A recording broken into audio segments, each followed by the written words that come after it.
Hello, and welcome to episode 6 of the ReNouned podcast. We're your hosts, Alison Hager and Mark Schulz.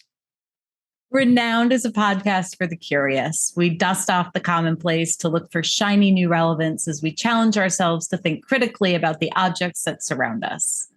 How do they echo humanity's past, reflect the present, or foreshadow the future? Only shiny relevance. Only shiny relevance up in here this week. Yeah, we're not about dull and dusty. Mark, how was your week? Really good. Again, our audience we're going to be straining credibility. They'll be like, you guys, you can't say really good every week. The world's falling apart. Yes, I did not say really good last week. Oh, you didn't. That's right. That's true. Really good with the show. I mean, life's always got its ups and downs for sure. But I was just thinking how much there's like almost a meditative repetition in this process for me now after, this being our 6th. And it feels a little bit like I'm almost back in school, back in that, like a time when, not that we're forcing ourselves to do this, right? But when you just naturally, repetitively were exposing yourself to new things and ideas and facts. And it's really energizing. So I'm happy. How about you?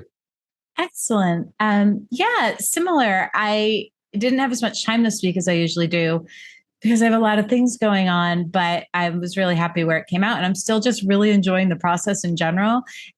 Even the process, just a little behind the scenes, like all the stuff we need to manage for the podcast to get it up and running, published on the website. Absolutely. There's a lot of work there, and that takes a lot of time. And even that to me was pretty enjoyable. So it was a good week. Yeah, it's been fun and productive. And we'll be, we're pretty transparent about most things, audience, but just picture, right? A little behind the curtain look. We, record some episodes in advance so that we have some, in the can, so to speak, to publish. And so what Alison's talking about, right, is now we're on recording our 6th here. We're now about to actually launch. So we're excited and working through all that. And that in itself is a learning process and fun. So. No, I know, Alison, you've so many things going on this week. So I thought, I loved that. Yeah, you still did this. There was certainly no pressure if we wanted to, delay or anything. But I think it's a good sign that we both are finding the time. It's great. Yeah, I'm loving it. So Mark, remind us what our word is for this week. Yes, absolutely. Our word this week, everyone, is production. And it's funny, if you've been a regular listener, one of our past words was highway. And I will admit, Alison, it felt at first highway-ish to me in like can't even pin it down, in just a level of, like industry and industrial things and production and highways. And I don't know if you felt that way. Did you? At all? I didn't. I think when I initially saw the word last week, because I ran the generator last week, I kind of had a little bit of a sinking feeling that it was another kind of in that vein, but then quickly thought, gosh, there are many, many, many, many directions to go with production that can be applied to things that aren't industrial. Yeah. True. So I was, in fact, I think I even rated it higher than you did. Yeah, I have it here. You rated this 6. And I rated it 5. Yeah, you're right. Excellent. Well, I'm excited to see where we go. Should we roll our die? Absolutely. All right. Shiny red die. Sorry, I dropped it. Oh, I got a 2. Oh, so did I. We tied last week, didn't we? Or we did tie last week. Oh, that's funny. All right. Going again. Oh, I got 6. A 2.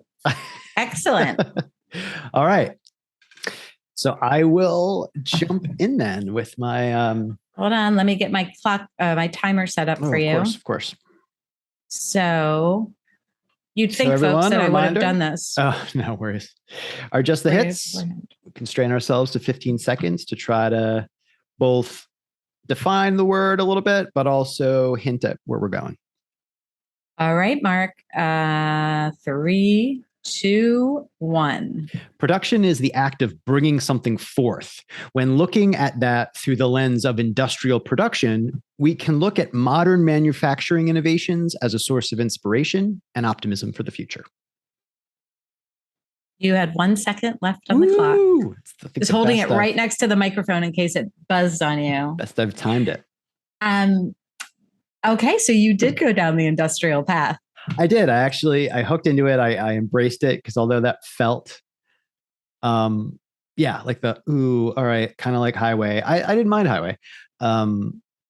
But yeah, I actually was able to turn this around and hook into things. I think coming out of like a darker time last week, just in like our vibe about the words and so on. I'm excited where I went.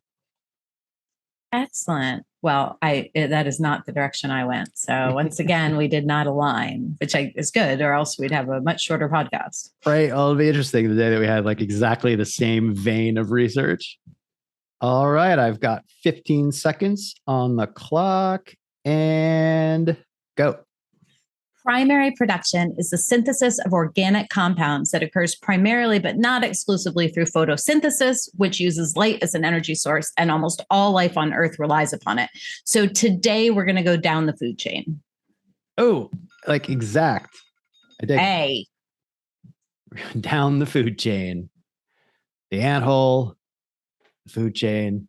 The glory hole, and the food chain. How'd I forget? I don't know. You're trying to block it out. Anyone who missed that episode and you're wondering why we're talking about glory holes, go back a few. What was that? Episode 4. Yes.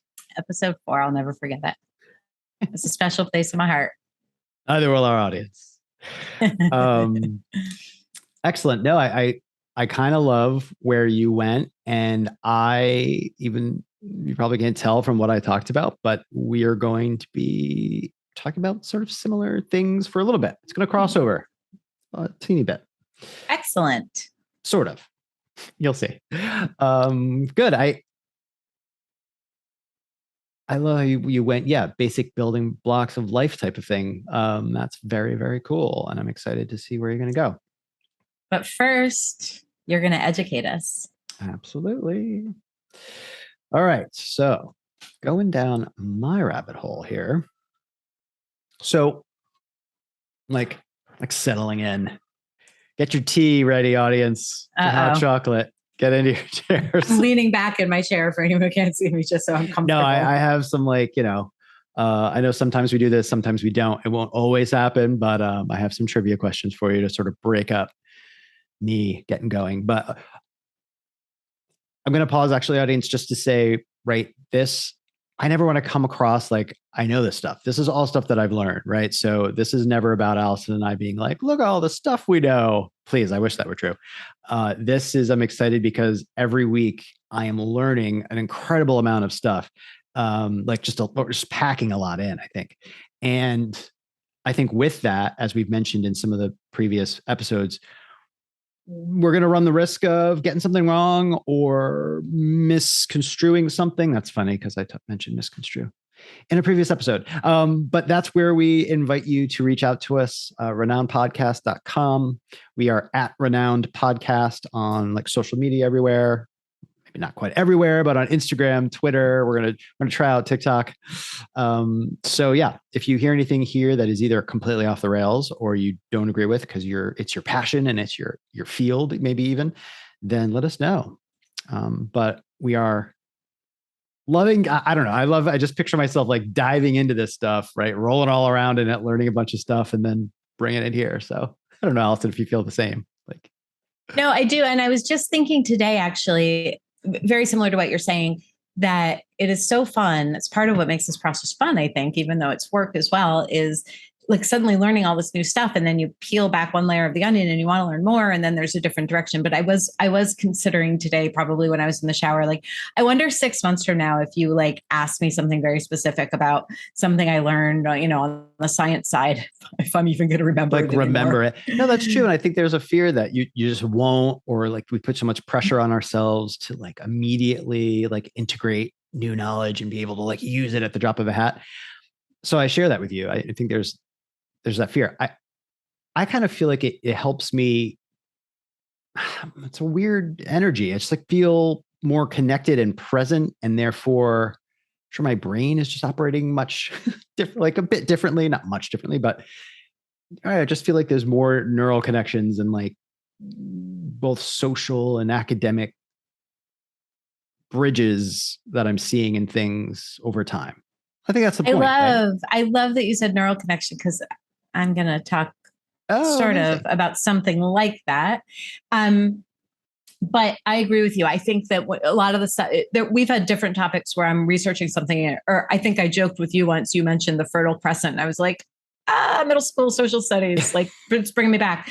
And there are a lot of things I'm reading about, and I go, oh yeah, I learned this in whatever grade. Like I remember learning about, I mentioned photosynthesis, but I couldn't have told you like the actual chemical process. And now, to your point, I think because I'm not just taking notes in a class and taking a quiz on it, because I'm really diving in and connecting it to other things, that I do actually think I'm more likely to remember those details. But we'll see. We'll have to see. Like maybe like in a year we can like do a test. Oh my gosh, we should. Some sort of like circle back.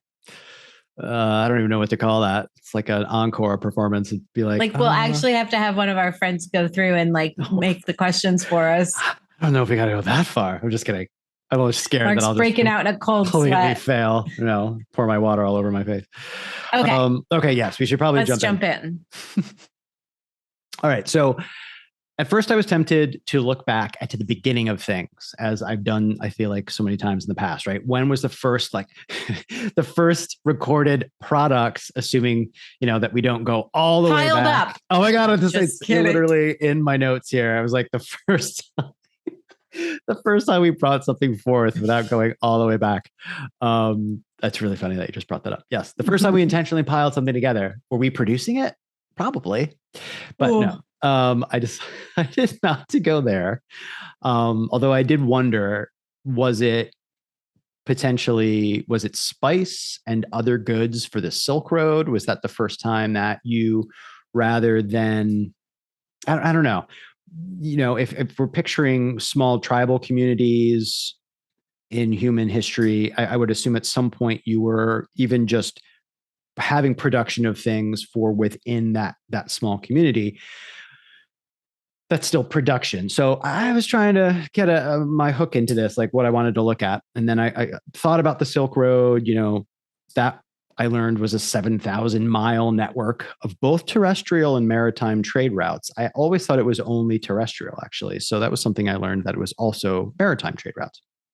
And that peaked between about 200 BCE and about 1500 CE. I also thought, could I go down the Industrial Revolution route? I mean, that always is, I think, the most glaringly, like, I won't call it obvious. That sounds like a negative connotation, but the most predominant, I think, example of production, certainly because of mass production and automation and things like that.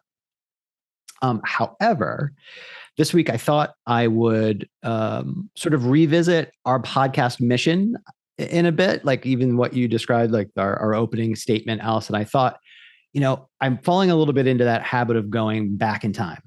So is there a way that I can think about, as we say, how does something foreshadow the future? And I thought also the slightly bleak nature of our discussion last week, I thought I'd try to find something to be optimistic about when looking at the future, particularly of manufacturing and production.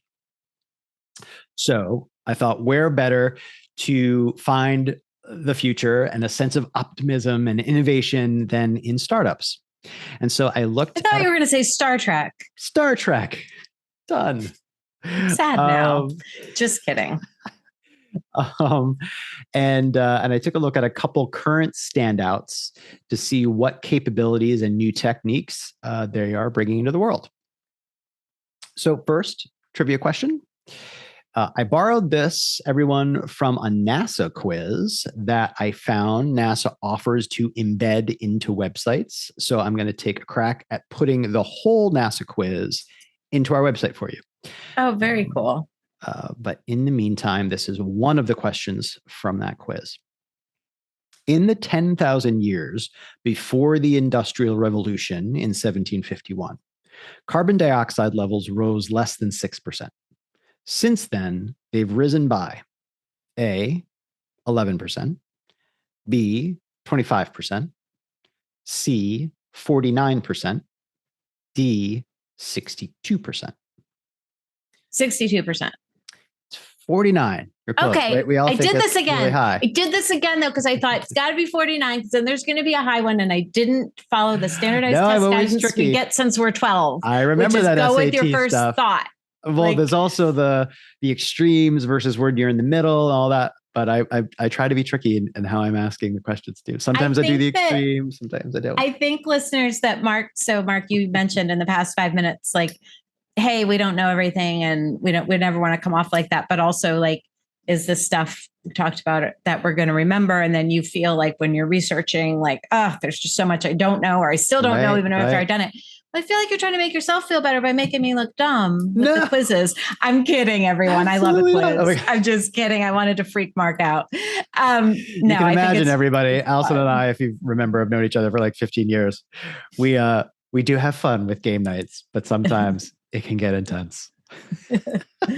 Yeah, Mark's just like uber competitive.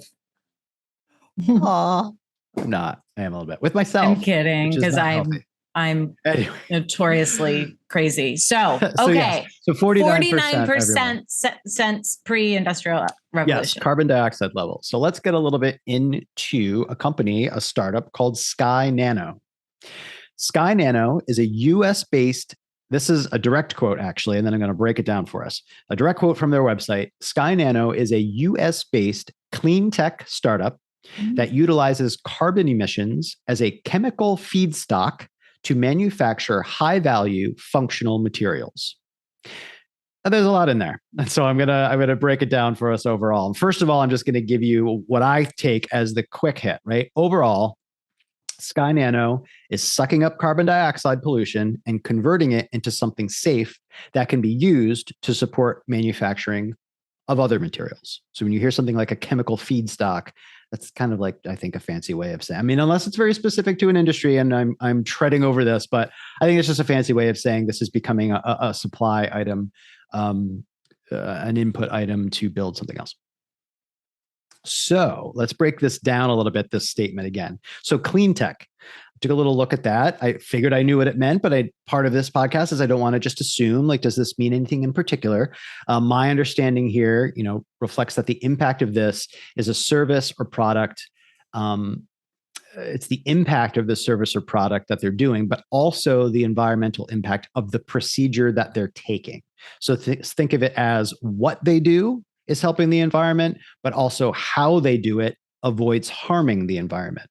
So we have to think of a company in terms of its overall net impact. And forgive me, folks who are very passionate and know this topic. You may sound like I'm talking down to you. I don't mean to be. This was stuff that I was learning and ways that I was picturing it. So I hope this helps folks that are maybe newer to this type of thing. So for example, here's an example I drafted of like net impact. Say that I, Mark Schulz, decide I want to go collect and recycle 25 kilograms of plastic trash from a lake. That's positive impact. But if I drive a gas guzzling SUV 1,000 miles to do it, then I've more than erased the positive result of my actions, and I've had a net negative impact. Good intentions don't count, right? I may want to be doing that, but how I've gone about that. And so although that's sort of I don't mean to make it a dumbed down example, that's a kind of a microcosm of major patterns that massive companies can be taking if they're only looking at certain parts of what their outcomes are or what their products are doing and not looking very closely at their overall process and procedures. That's why you have to be careful when some buildings say they're green, but then if you look at how they actually treated the materials that they tore down, et cetera, they might not be as green as you think. But I don't mean to ramble, but I do anyway. So Sky Nano. They say that their process is clean, and we'll circle back to why their process is clean in a second. So what are they doing cleanly, right? What exactly is it that they're doing? So as we said, they're utilizing carbon emissions. What they do is they either extract carbon dioxide from the atmosphere, or what's called from a flue gas. That's an exhaust vent from a process that's generating something that's burning and generating CO2. So there's also some forms of concentrated CO2. I'm not super familiar with that other than like dry ice, but I'm sure there's concentrated forms of it somehow around that they're also using. So what they're doing is they have a process that splits the CO2 into carbon and a diatomic oxygen, O2. So that's what they're doing, right? And although this may seem really simplistic, and I think Alison and I both have these moments, at least I do, Alison, I don't want to speak for you, where I learned something, but then when I talk about it so publicly on the podcast, I feel like half the audience might be going, duh, this dude didn't know this. But I think to Alison's point, there's some things that sort of just, you know what I mean? Are you going through that too? I should pause and I kind of muttered under my breath. Sorry, I forget sometimes that I need to be more direct, but constantly is what I said. Oh, you're doing that too? Oh, good. I feel like I'm not I'll be talking. I'm either thinking, someone is listening to this and going, oh, you're kidding me. You're excited that you learned this. Like, how did you not know this? Like I said, from, middle school. Or my other thing then is I'm saying it and someone's going, oh God, there's so much more you're not talking about that you should be, someone who knows a lot more. But so everyone, I feel like part of the spirit of this podcast and the more we do it, I think the more that I'm enjoying it and just trying to like throw open that fear. I've been a big, been on a therapy kick lately. And we live so much in fear about everything socially. And at least for me, I just want to bring everything and say, yep, this is what I learned. I'm excited about it. Yep. There may be some of you out there right now being like, this guy's an idiot. Well, I'm enjoying it. I'm learning something. I think for a lot of folks out there, you know what I mean? That this may be new information or a refresh or a lot of stuff coming back from junior high, as Alison said before. I'm excited about it. I want to share something. I think I'm not sure if I just thought it or said it in our episode on shopping, but something you said when you were just talking about the net impact, which is so important, right? Because you could be trying really hard to do something good and then the 3 things you have to do to get there just cancels it out. But there is a show, it's very well done, I think, called The Good Place. Okay. And I won't go a lot into detail for anyone who hasn't seen it because it is worth watching, but it's Kristen Bell, Ted Danson, a bunch of other great actors. But there's one part, basically, the idea is that if you live a good life, you go to the good place in your afterlife. And then, of course, there's a not good place. But at some point, the characters are keeping a balance sheet. Exactly. So they're trying to figure out the algorithm. And in this, one episode, they're kind of come back to Earth and they're with a man who he's doing everything right. He only eats organic. He never, even kills a fly. He does all these things. And it turns out his balance sheet is still he couldn't even get into the good place because of exactly what you're saying, Mark, because of net impact. And even if you're doing, so let's say I only want to eat organic because pesticides are doing so much, bad to the world.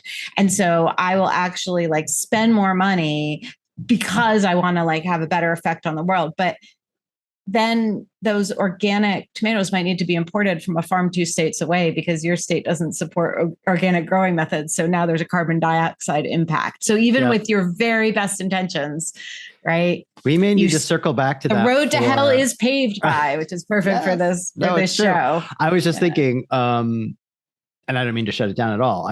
I'm glad you brought it up now while you're thinking. I'm done. We need to absolutely dig into that because I already have those are big questions for later because I'm already agreeing with you, but also part of me can see that being problematic to quantify everything because it is so complex. It's impossible. That's the thing. The complexity goes beyond. So you have to kind of, I think, decide on what are the key important things or what do you think for cost benefit analysis has a bigger impact? Is it carbon reduction or is it, now I can't even think of another example. And trust though, even though I just said, it's going to sound like I'm contradicting myself, even though I just said good intentions don't count.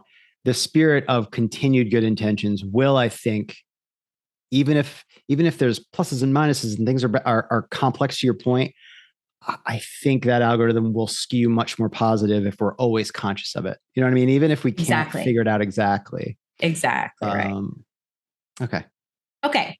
Sorry. Took us on a little side road. Yeah. A little byway, if you will. Highway. You didn't say highway because you hate highways. Okay. So back to carbon dioxide. So Sky Nano splits CO2 into C and diatomic oxygen, O2, as I said. So O2, this is what I was embarrassed to remember because I had to look it up.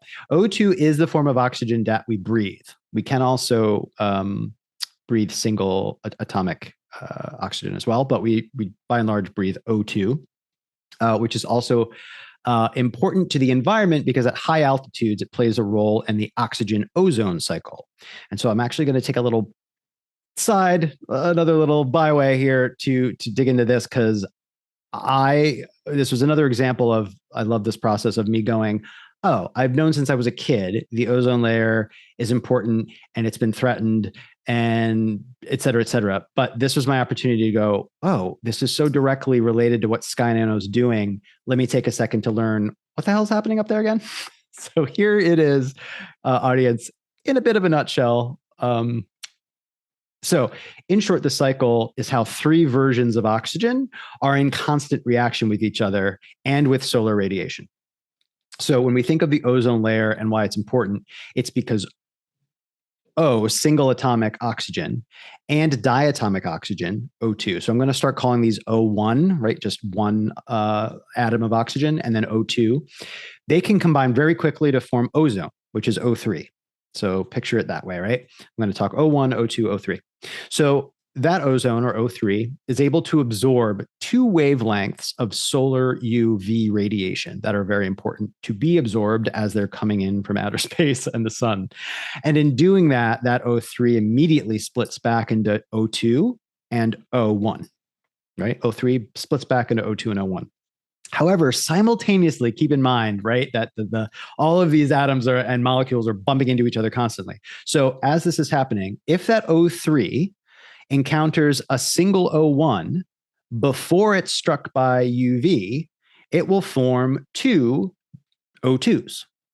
So picture that, right? It's either you're an O3 hanging out, some UV radiation's coming at you hard and fast, but then a single oxygen hits you and you're like, oh, never mind, peace, UV. I'm actually going to combine and split into two diatomic oxygen molecules. Okay.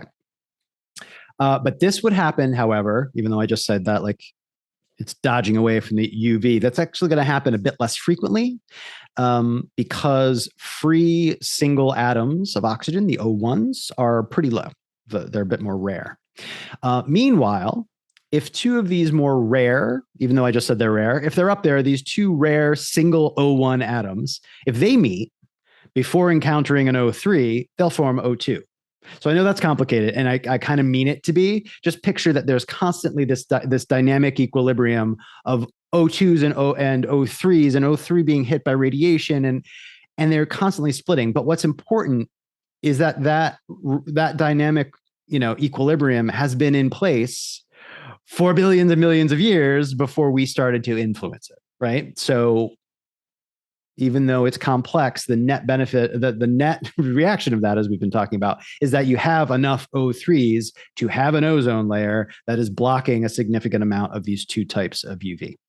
Is that clear? Alison, I need you to keep me honest that it's clear. I will say at one point I was starting to just go, okay, O2s, O3s, O1s. But yes, it is very clear. We have more O2s than we have O1s, and they get hit by ultraviolet light. They combine, but you might have the rare O1, and then go ahead. I was just going to say, no, you did a good job. And what's most important, right, is that you have enough O3s to block the UV radiation. But yes, you've got a lot of these other constant combinations happening with the O1s, the O2s, and the O3s. So yeah, if anybody else felt overwhelmed by that, which I was when I was writing it, and I'm sure I'm trying to describe it clearly, but just know everything's bumping around and changing, but we need enough of those O3s to exist in that process to be protecting us from UV. So man-made, time for the man-made chlorofluorocarbons, has created an increase in chlorine and bromine atoms that wreak havoc on this dynamic equilibrium that we just talked about, right? And they thin out the availability of the O3s, therefore causing the holes that we talk about, holes in the ozone, this O3 layer, where that UV radiation is not being absorbed by the U3s, and it's coming through to the Earth, and that is a problem. So we see that why this is both safe and beneficial, what Sky Nano is doing, is they're producing more O2s, and they are taking CO2 out of the air, right? So this influx of O2 is beneficial to make sure that you're kind of supplying through that process more O3 and some ozones, right? Okay. So that's why what they're doing in one way is very good. They're the exhaust, if you will, from their process of splitting carbon and O2. We looked at the O2. That is beneficial for many reasons. The impact and sustaining O3, but it's also we're breathing it. And it would be nice if we continued to breathe as a species. So, so is the big question, right? Okay, so other than that, they're making carbon, Mark? Yes, but a certain type of carbon that's really cool. So what I learned is that they're making carbon nanotubes, or what's called CNTs, carbon nanotube. And they're very high quality and they're advantageous for a host of reasons. And again, Alison and I are pretty diligent about posting either in the episode notes or on the website, where you'll get like full works cited, but you'll get like a highlight of things in our episode notes, things to check out, things that we particularly highlight. So a lot of this information, you'll see the sources. But these carbon nanotubes, they're 400 times the tensile strength while being 1/6 the density, therefore lighter, than steel. Wow. So, right, significantly increased from steel. If anyone's wondering what tensile strength is, that is not compression strength, but say pulling it apart rather than pushing it together. So I've been reading a lot. I think I mentioned this in a previous episode too about oxidation. I'm reading this great book called Rust. But anyway, one whole chapter was on steel and how the history of steel making and how they learned how to alloy steel and all of these things. So it's really interesting now. We're talking amazing. about whole other materials. Yes. And that is the next benefit here. So although I just mentioned it's stronger and lighter, I didn't mean to jump it's very, no. That's a perfect segue. It is very chemically stable. Therefore it's highly resistant to corrosion and only, so right, everything you just talked about, it's not going to just rust.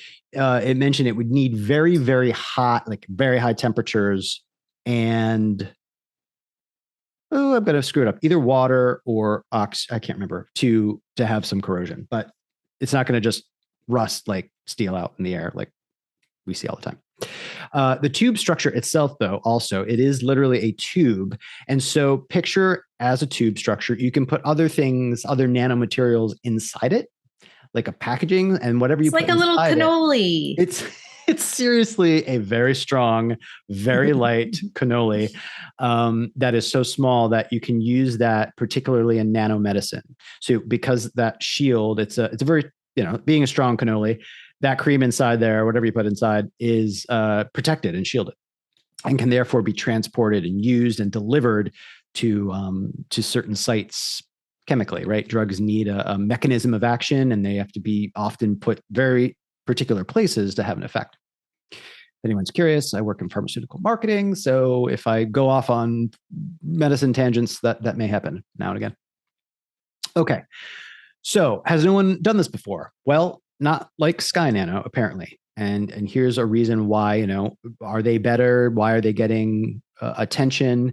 Is their process unique? So another reason that they're positioned for success is that this method of splitting the CO2 and creating these nanotubes is much more energy and cost efficient than their predecessors, right? So splitting CO2 methods require, usually in the past, a very high intensity of heat and required fuels to be burned, in turn, which were producing harmful emissions. So think back to my driving the SUV to the lake example, right? These past examples were driving a pretty big SUV to the lake on their way to making carbon nanotubes.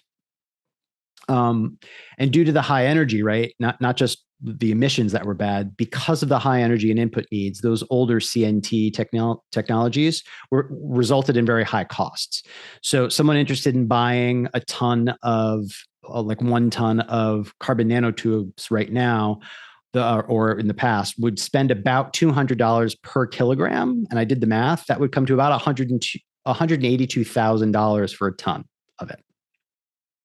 However, Sky Nano is using a different approach, right? So they're using what they call electrolysis of molten carbonates rather than like high heat processes. And so it's solving for both the emission issue and the cost problem. So I'll kind of clarify why. So the electrolysis here, folks, this is not the electrolysis we hear all the time in terms of like removal of body hair. from heat, from an electric current. It does use electricity, but in a different way. This is electrolysis. It's a method by which you pass an electric current through a body of liquid, and you therefore decompose molecules that are present in the liquid. So, for example, to decompose CO2, this would be pulling the C from the O2. So this electrolysis approach is providing a way for Sky Nano to not burn the fuels or drive that SUV, so to speak, to emit harmful emissions. And two, it's actually an older, on their website, they share that electrolysis of the type that they're using has been studied since around 1900. And the energy needed is much lower. I think they explain, I'm not going to have this in context, so I don't fully understand it, but their claim is it only takes 4 electrons to split this in their process. I don't have any scale for that, but apparently they consider that like super low energy. I just like to picture that there's a lot of physicists listening to us right now, Alison, nodding their heads going, yeah, that's pretty good. 4 electrons is nothing. I hope that's true. So the result of this is that Sky Nano can reduce the cost of creating a ton of CNT down to $50 per kilogram versus 200. Now, I do think, I'm not saying Sky Nano is being shady by any means. That is absolutely not what I'm saying, but they are comparing in this paper that I found the cost of buying it on the market of $200 per kilogram versus the cost for them to produce it of 50. That is not the same. That's apples to oranges a little bit. However, you would assume that people are not currently marking up for a profit margin of 400%, right? So the fact that Sky Nano can bring the cost down to like $50, they'll probably sell it for a bit of a profit, but not all the way up where you'd be selling it for 200, right? So the net of this is it's going to be much less expensive on the market to sell than the dirtier, so to speak, more emission-based process. Okay, so in short, Sky Nano seems to be kind of rock stars and really inspiring from what I've read so far. And on just a very final note, their star does seem to be rising. They've been selected. There's a press release on their website. They've been selected to receive $2 million in funding from the U.S. Department of Energy and Advanced Research Projects, which is called ARPA-E. And the goal of that program is to increase the total amount of carbon stored in buildings. So to create basically carbon sinks, meaning that those buildings would absorb more carbon from the atmosphere in the way that they're made, then released during the construction process. Does that make sense? So because you're using these, and they wouldn't be alone in this, they're partnered, Sky Nano, with a couple other folks, but basically you're putting these types of clean carbon strong materials that are net positive for the environment all into a building. So each time you're building one of these buildings, there's no SUV being driven, so to speak, right? At the net positive. So yeah. Trivia question number 2, Alison. Jump right into that as we switch gears slightly to one other partner. Well, I guess before I do a trivia, you seem like you were kind of nodding along, Alison. Just any general, not to put you on the spot, reactions to Sky Nano? What are you thinking? No, I was just thinking near the end there, and so it's really exciting. Like you said, we've had a number of topics where we've found out some pretty disheartening information about the world in various ways, and it's really nice to hear a story about a company that's doing such amazing things. Yeah, absolutely. I was so happy to find, several examples of really cool startups that are doing this type of thing. So I picked and choose, right? And I found 2 that I thought were interesting, but different in their approach. And yeah, exactly. I left learning about Sky Nano with just this like, yes, they're working the angle of, they're making capitalism work, right? They're finding a way to sell things cheaper, be successful for themselves, but the net of their operations are so positive. So it's cool. So far, what I mean? Like there's always, I was looking for the marketing speak. I'm a marketer. I was trying to find like, is this truly, but it really seems very, legit and do you want to give, we always hear these on podcasts and things, right? Like, is there a standard, what is the word? Something you should say to be like, I am not a member of this company. I am not getting right. paid by this company. No, I'm not trying to very advertise true. for this company. Yeah, no, that's a good thing. We should probably put that as like a disclaimer everywhere. So folks, yeah, Alison and I are completely, independent. I mean, I do work for a company, but nothing to do with anything that we're talking about. And I guess if we ever were to stray into that, I would disclaim if I had any conflicts of interest. But yeah, don't know Sky Nano. But if anybody who knows them or is listening or works there and wants to reach out, I think Alison and I would love to like hear more. I think one thing we're considering, not hard and fast plans, but I think we'd be open to it is, coming back to some of the topics that we cover in some of our episodes, especially if there are folks that reach out and we get more information, or we could sit down and chat with folks and maybe have some interviews or things like that. It'd be fun. I would love to talk to some people that can give a little bit more color and depth and honestly correct me if I butchered something from Sky Nano. I think that'd be cool. Absolutely. Good thinking, Alison. Look me up and be like, why is the CEO of Sky Nano? I'm not.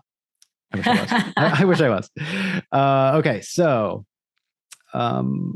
trivia question number 2, Alison.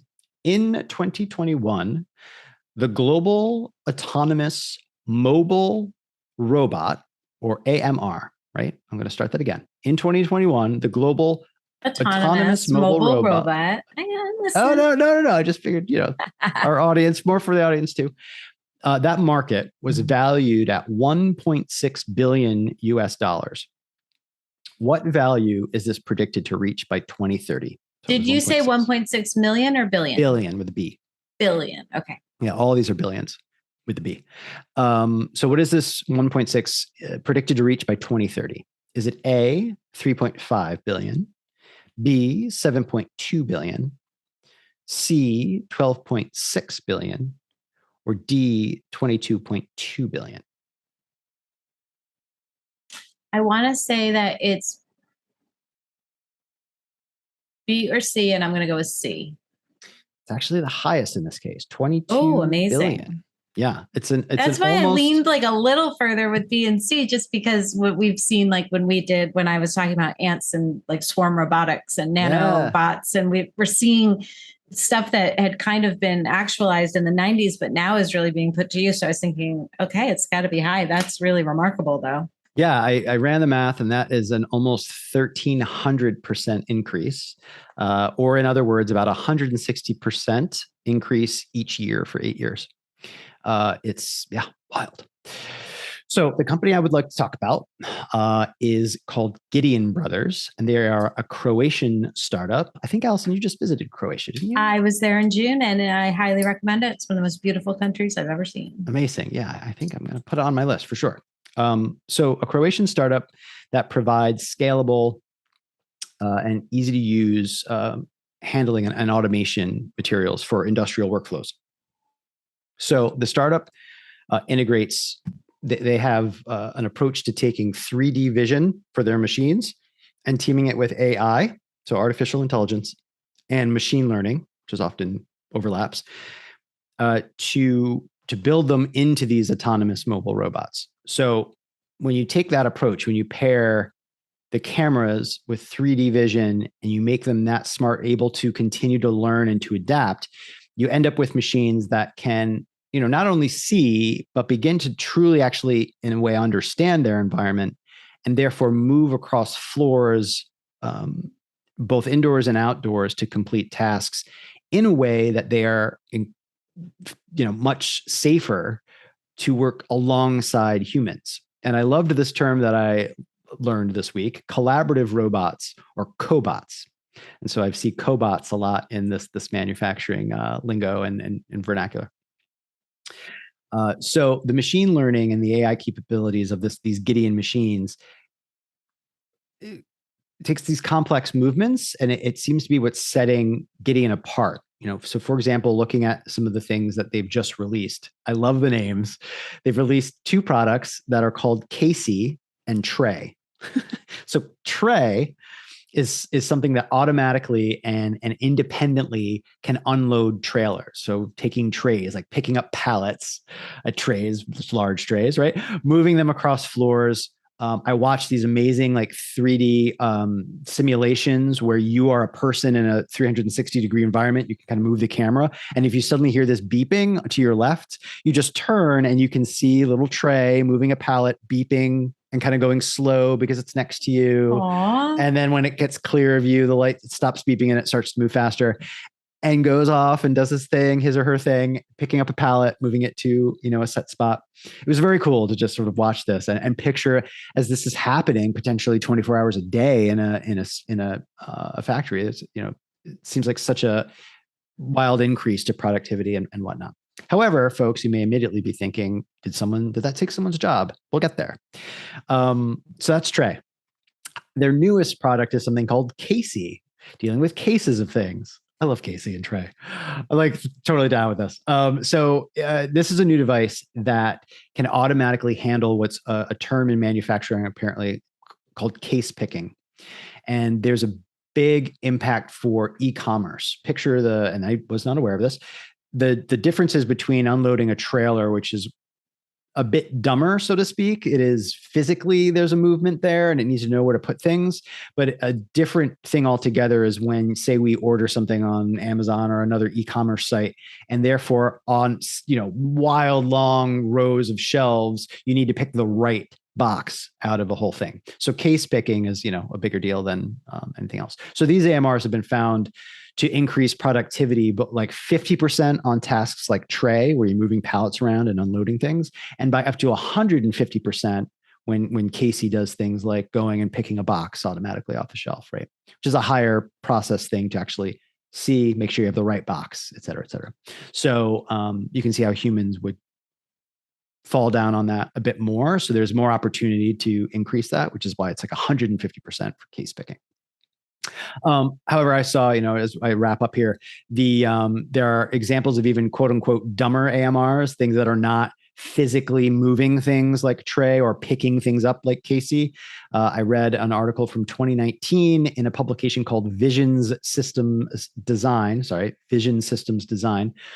reports on safety improvements, in particular experienced by a plastics manufacturer in Indiana, where at one point, picture all these stations on a factory floor, they'd be building and their final product would come up. They'd not only be putting finished products, stacking them up next to them, but there'd also be maybe some refuse or waste output from the process that they're putting them somewhere else. And so as that was happening, this company avoided AMRs, these robots. You would have men or women driving forklifts in the same space where everyone's working. So it just gets cluttered. You have forklifts moving around, therefore that is dangerous. So what they ended up doing was a quote unquote dumber AMR is just basically a rolling cart that knew and was programmed to constantly cycle around and show up at each worker's station, hang out for like 90 seconds or 2 minutes, who knows, and then move on. And so what that just allowed them to do was to move as they're finishing things, they just get whisked away, both waste and finished products. And so what the owners really loved and what they shared was, yes, we had, as a company, they had delayed and didn't want to pick up the robotic, approach to things, but they love it because they were able to remove forklifts. They said that saves them on propane and things that are running forklifts. And it does save them, on needing to hire people to run the forklifts. That's going to be probably part of our big question.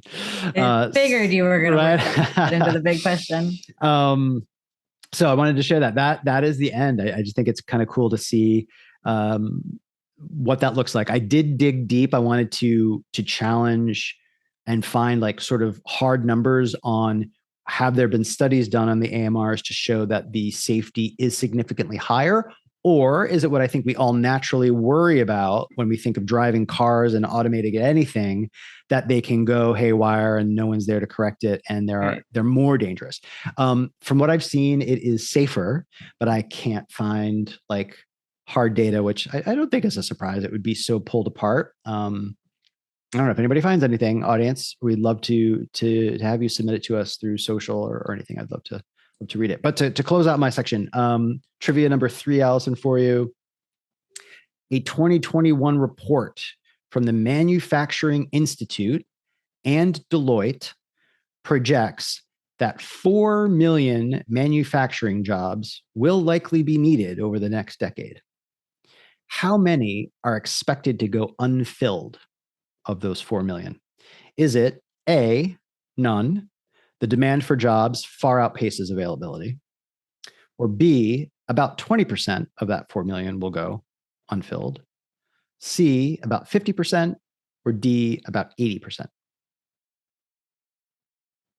20%. It's 50, believe it or not. Darn it. I have not gotten one right today. It's not my day. So 50%, 2.1 million are expected to go unfilled.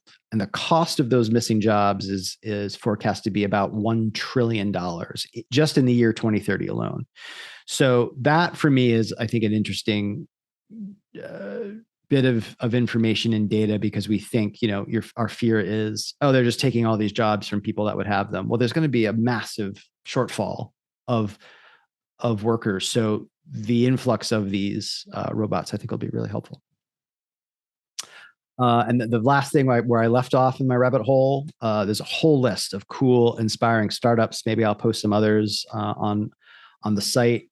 Things like Exact Metal, which is doing really cool things in 3D printing using metal rather than plastics. Like almost exclusively all 3D printing right now happens with plastic polymers, but Exact Metal has found ways to print with metal. And I think, Alison, to steal one of your talking points, well, go ahead. What were you going to say? Probably. I was going to say, remember everyone, metal is almost infinitely recyclable, reusable. Exactly. So that is great news. I thought of you when I ran across that. I was like, yes. Okay.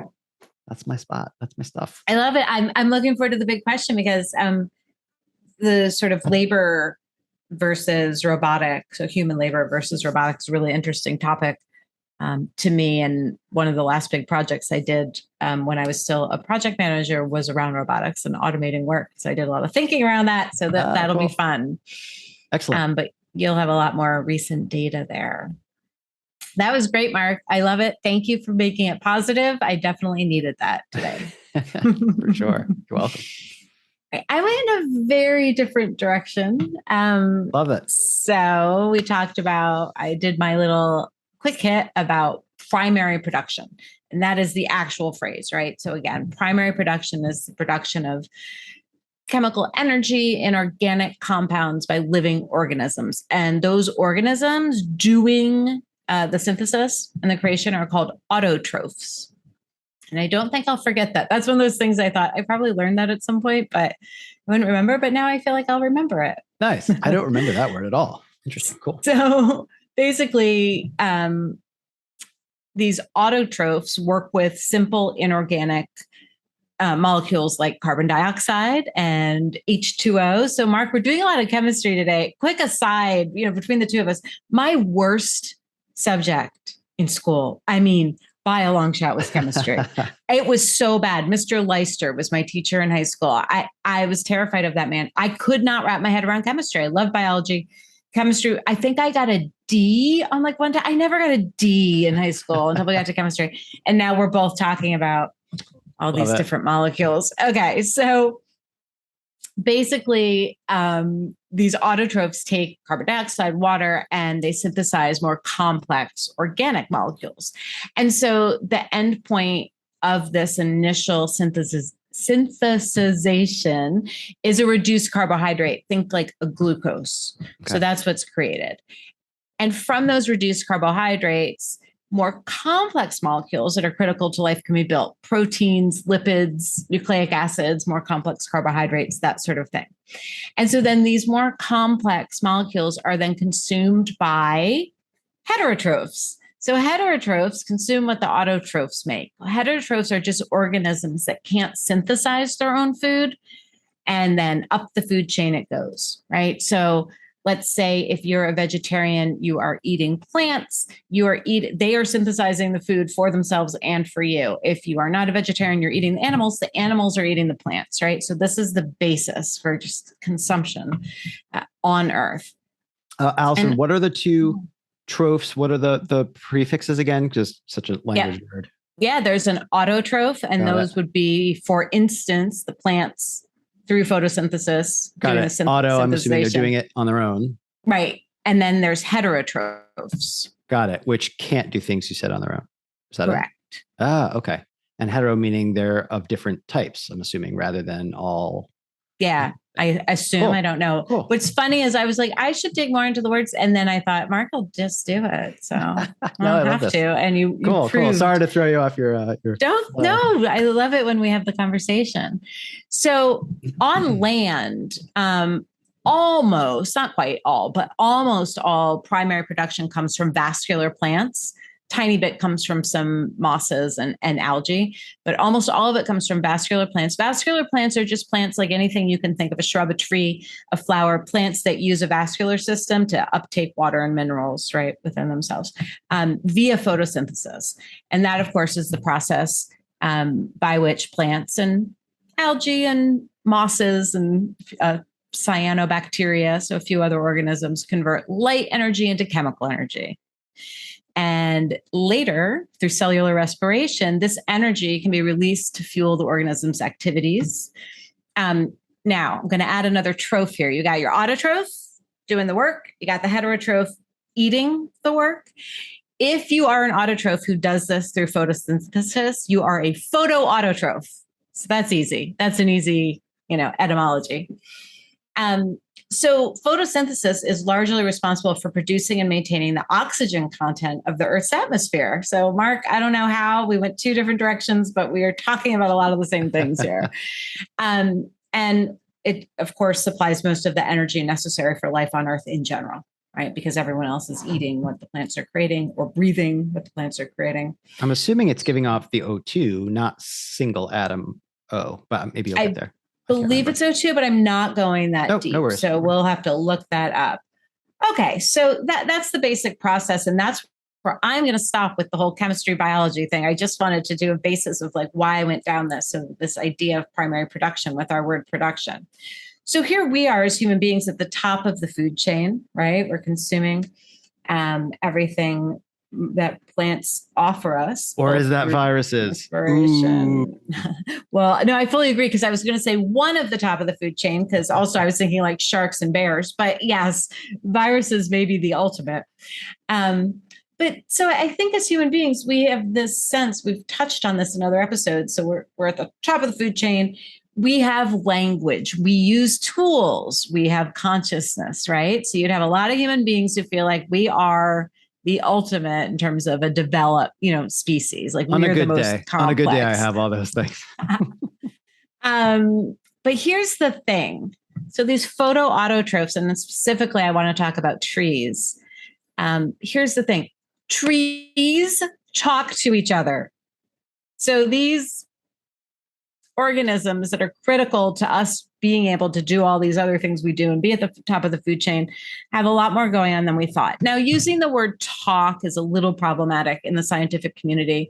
It's heavily debated, but we'll get into more detail. Communicate is a better word. Signal something. But I'm going to get into that, and I'm going to tell you about all the other things that these primary producers also produce as they get down to the business of surviving and thriving. So when they do communicate, apparently, I read an article, the main topics that they discuss are distress and alarm. And it just made me giggle. It's not funny, like the poor trees are trying to signal distress and alarm. But I thought, yeah, that's a lot like humans too. Like, I want to bitch to you about something because I don't want to go down the crazy hole, but I think that's because we are encoding and have to understand what they're doing. So we as humans will consider it risk versus safety. So we're calling it distress. But they are too, because it's either something that's going to damage them or not. Sorry. Yeah, but that's a good point. One just like aside, there's a quote from a Smithsonian article. I'll link the article as usual on our website and in our show notes. But one scientist say that when they're looking at trees communicating with each other, that this is a quote, it plays out like a stage drama. I just love that because they're starting to see all the different ways they communicate. It's not limited to one or two. All the world's a forest. Exactly. And we are merely heterotrophs. So like a quick aside there, the other direction I was strongly considering. So I very early on knew I was going kind of in one of two directions. And the other one I was really, really interested in, considering production from a theatrical perspective and talking about dramaturgy. So I really am obsessed with dramaturgy. That's a little too strong. I'm not obsessed, but I didn't even know that like a dramaturgist existed until probably the past decade or two. Like, honestly, I had no idea. And then once I found out there's like a job for someone to work in the theater and make sure things are historically accurate and think through all the implications. Like I didn't know that. And I think it's so amazing. You'd be an amazing dramaturg. Yeah. I know. I just thought I want to do that job. Why didn't anyone tell me, in career fairs that was a job? Wait, are you about to tell me that as this dramatic showdown, well, not showdown, but thing is happening in the forest, that there might be directors, there might be drama, like there are. No, I'm just kidding. There are. Okay. No, well, but like, actually, I wonder if there are certain types of. I can probably make some analogies here on some of the stuff we're going to talk about, but yeah, that's not where I was going. I just wanted to throw in like that facilitators or something. Right. There are facilitators, and we're going to talk a lot about them actually.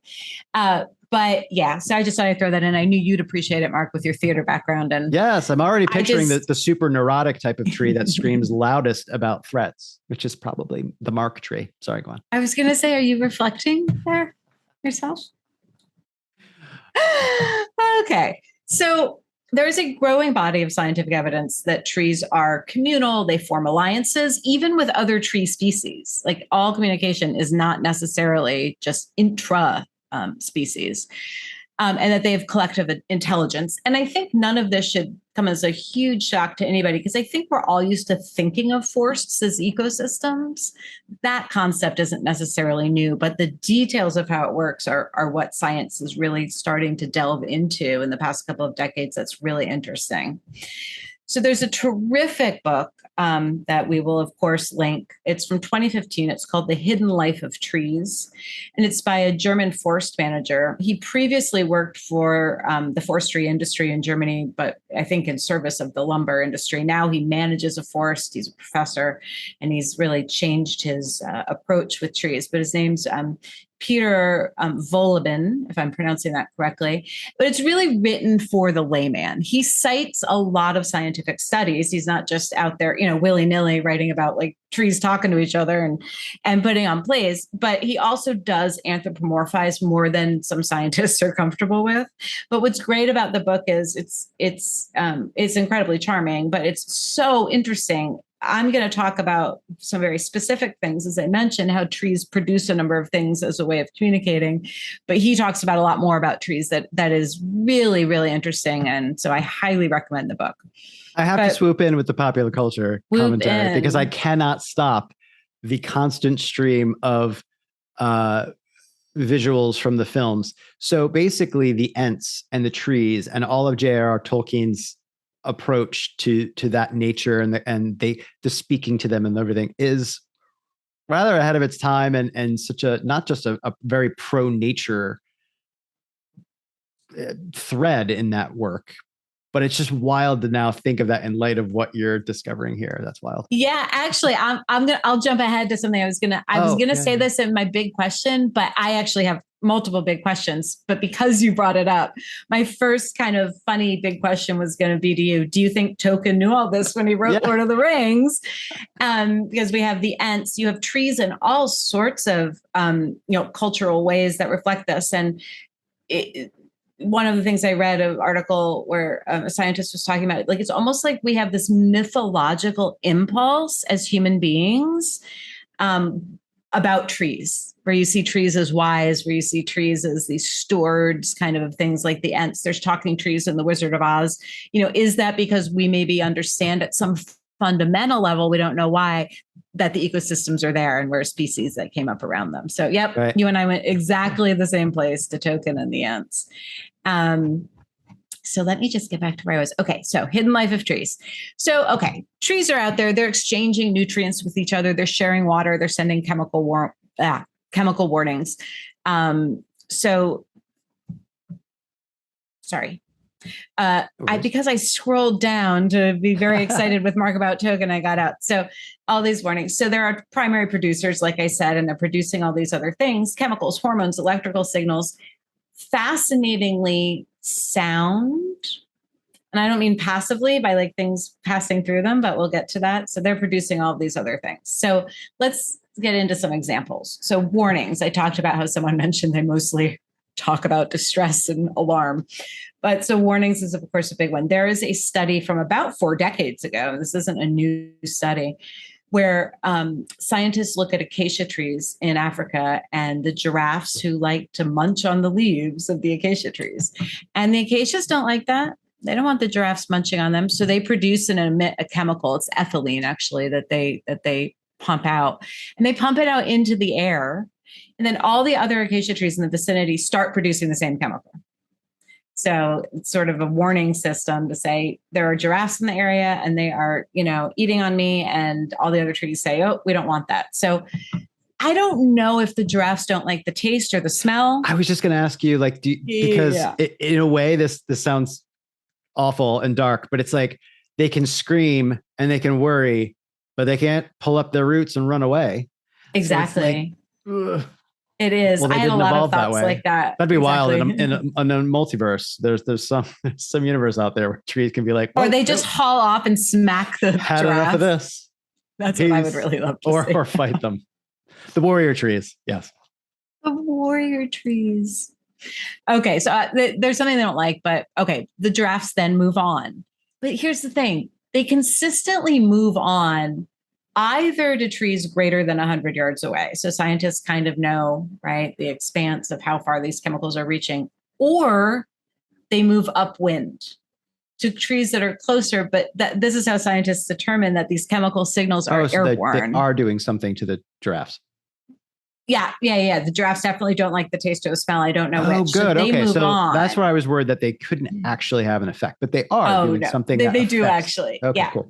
And then the giraffes know I got to get more than 100 yards away from here, or I have to move upwind. Thus, we know that these are airborne signals and that trees are reacting to them. So a very direct example of communicating. Again, you can call it talking, but talking. So that's why they don't move, because then their neighbors 100 yards away are going to come down and be like, hey guys, what the fuck? Pass the buck. Pass the giraffe. Water almost just came out my nose. But yeah, that's a good point. I love that I saw it as them being like super helpful. And you're saying, no, they're just passing it along. They're like, go kill those guys. They look tasty.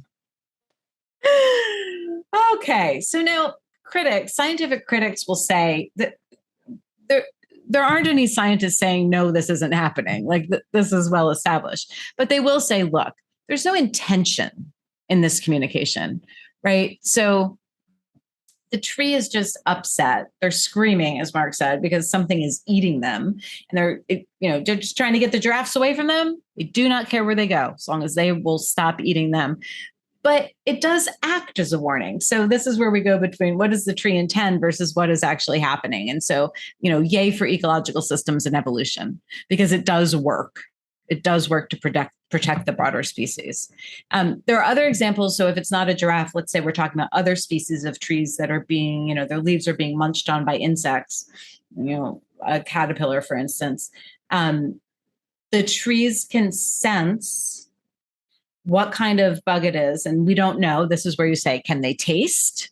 Or can they smell the type of saliva? We don't know. We're using all these sense words that would apply to us and not necessarily to the trees. And as I said, most of these studies are only in the past 2 decades. So scientists are still, just trying to figure it all out. But they will then, if they sense that they're being attacked by a certain type of insect, the tree will emit certain pheromones, certain chemical signals into the air that attract the exact predator of that insect. So we know as human beings, a lot of our attraction comes from pheromones, right? Smells that we don't even know are happening. Same thing. The predators think, oh, that smells delicious. I want to be by that tree. And then they have a buffet of insects. It's really interesting how specific they can be depending on what they're being attacked by. It's not just a general scream of horror. It's a scream and a bait and a suggestion. Exactly. It's a lot going on. Oh, so that just sparked a really exciting big question, but I'll save it for later. Oh, good. They also cooperate in other ways. And this is one that I think is so fascinating. And Mark, you mentioned neural networks. I'm not going to talk about neural networks, but I'm going to come to sort of a parallel. So a lot of trees in forests have a symbiotic relationship with fungi. And so basically, Mark's laughing because he's thinking fungi. Fungi. We're back to middle school. Yeah. I know we're always going to be seventh graders for sure. So basically, microscopic fungal filaments will link up with the really like fine hair-like root tips of trees. And then the fungal threads kind of penetrate the roots, envelop the roots, and then web out through the forest floor. And it connects to other fungi of their species who've made their own tree BFFs. So now you have a network across the forest floor, just under the soil. They're called mycorrhizal networks. Okay.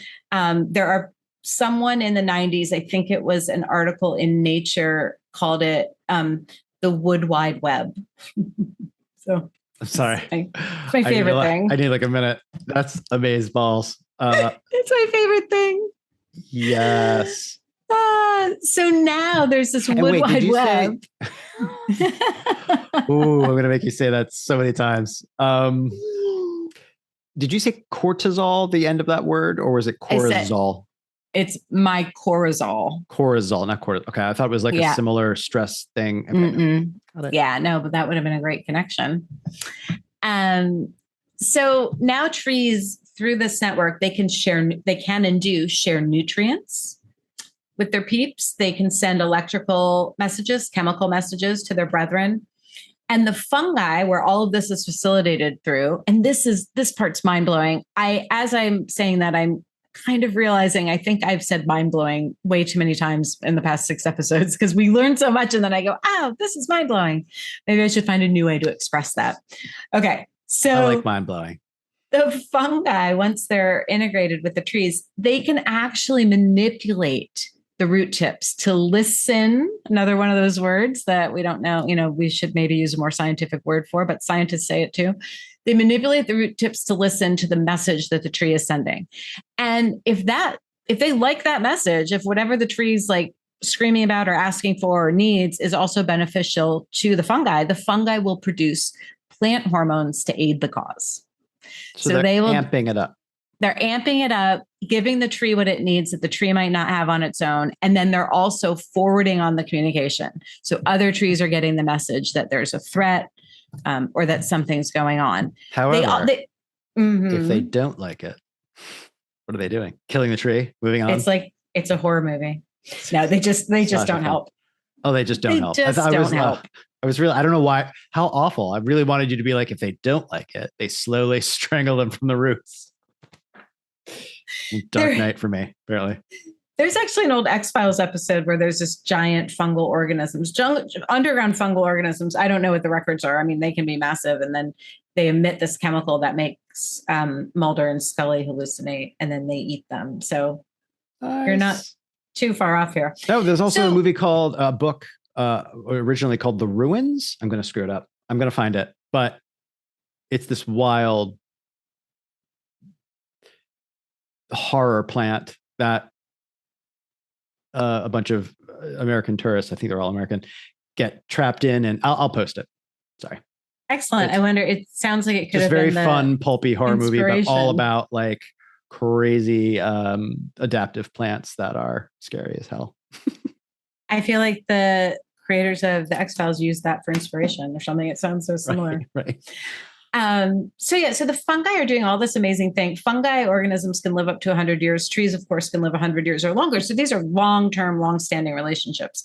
And then the fungi are doing other nice things for the trees too. They're filtering out heavy metals from water and from soil. They're warding off bacteria, so bacterial attacks. So they're doing great stuff. For all of this great stuff they're doing for the trees, however, they demand payment. So this is they're not just saying like, well, I don't know, I can connect and make my own organism bigger, so that's enough for me. No, they demand up to a third of a tree's total food production. I mean, that to me sounds like a very heavy load, right? 30%. But it's worth it to the trees because I don't know. Otherwise, lower than my tax rate. And the fungi might strangle them to death otherwise. I'm kidding, but just because Mark said that. Well, it sounds like they're doing something nefarious if they're not paying up, probably. They're paying protection money to the fungi. Fungi are the heavies of the forest. The fungi. Pay it up. Okay. So we talked about electrical signals. So when trees are sending electrical signals, there's a scientist named Edward Farmer at the University of Los. Farmer. Brilliant. Love that. Of course it's Farmer. I actually looked up his name like 3 times because I thought, did I write down Farmer because right. No, but it is Edward Farmer. And he's a professor, researcher at the University of Lausanne. I don't know if I'm saying that right, in Switzerland. Switzerland, cool. Lausanne, yeah. I'm going to talk a little bit more about Switzerland shortly. They're doing a lot in this space, actually. So in different ways, just around trees and plants. But he's basically compared the electrical signals that plants send. So when you have that insect biting you, you're sending an electric signal through your own organism, right? To say, ouch, and then it's triggering something, or you're sending it out through your network through this mycorrhizal network. So he's compared it to the animal nervous system. He said it works very similarly. And he's very clear. He's not saying trees have nervous systems in the way we'd understand it, but he's kind of explaining the mechanism by saying it's incredibly, incredibly similar.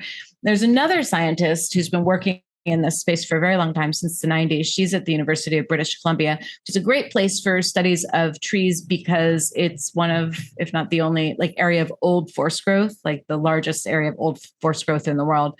Her name's Susan Simard, and she's made similar discoveries around the interconnectedness. And she makes the point, we are exposing the limits of the Western scientific method. Right. So you have the guy in Switzerland saying this is very much like the human nervous system. I'm not saying it is. And then you have other people saying, well, trees talk to each other. Well, don't use that word. It anthropomorphizes them. And so she's kind of saying all these things are happening, and absolutely terminology is important when we're doing scientific studies, even in general, and how we communicate with each other. But we're hitting up against limits. And a few episodes ago, Mark, I think we talked about how the scientific method is inherently flawed because it's developed by humans. So this is an example where you see people doing hard science, not saying they shouldn't be using the method. They're advocates of the method, but they're saying we're bumping up against some walls that is, it's making this harder. One of the things she wrote, this is a direct quote. She wrote, "We don't ask good questions about the interconnectedness of the forest because we're all trained as reductionists. We pick it apart and study one process at a time, even though we know these processes don't happen in isolation." And again, that idea that from a science perspective, you need to create an experiment that's, focused and is repeatable. But at the same time, when you're studying an ecosystem, kind of what you were saying, Mark, in a very different way, but there are so many pieces that can affect anything. How do you tease those apart? So you were just looking at net benefit from certain processes. And then if I'm looking at the forest and I'm only looking at the fungal interaction, I'm not thinking about 3 other layers that are part of that bigger system. And this is going to come off weirdly arrogant, but I don't mean it that way. I would almost challenge, because it's going to be, just because I'm not a specialist in this space, but I would challenge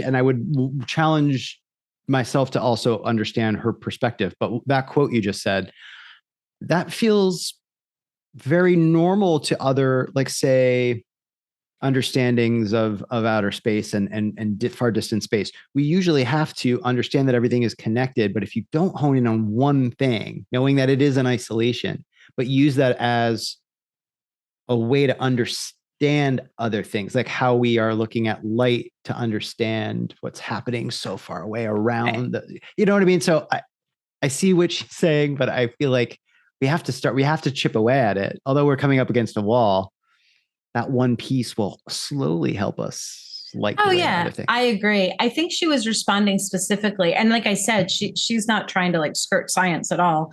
She's a hardcore scientist, but I think she's just trying to say, we're so busy battling each other over, okay, you shouldn't really be studying this in this way because it's anthropomorphizing and you're being too soft and you're, doing this. And she's kind of saying, I mean, that's part of it. That's not her main point, but she's like, look, there's no other way to do it.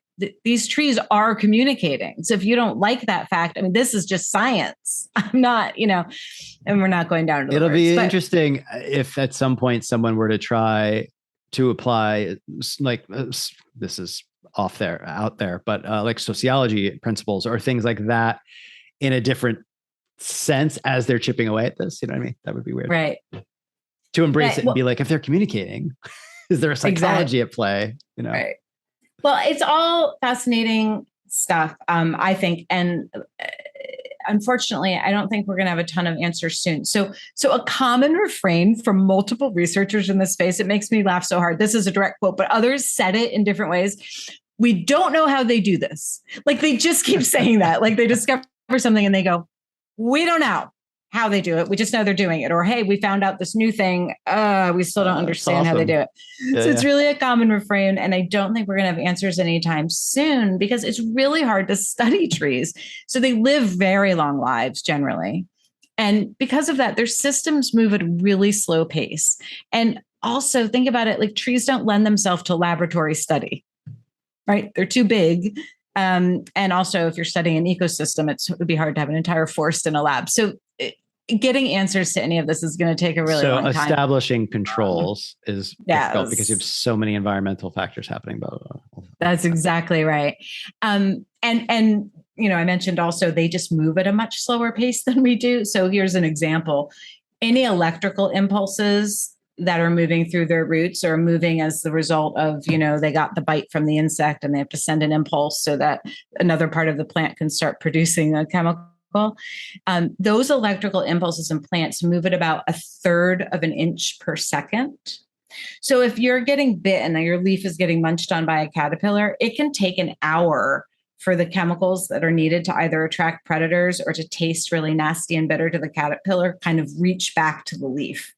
Because the trees, just think about the ants and token, they move very slowly. They can't do it. Said good morning. Quote part of it. Token. So to contrast that with humans, our nervous system impulses move at about 50 meters per second. Right. So I get a mosquito bite. It feels instantaneous to me that I'm watching it bite me. I can still see the mosquito and I already can feel the pain.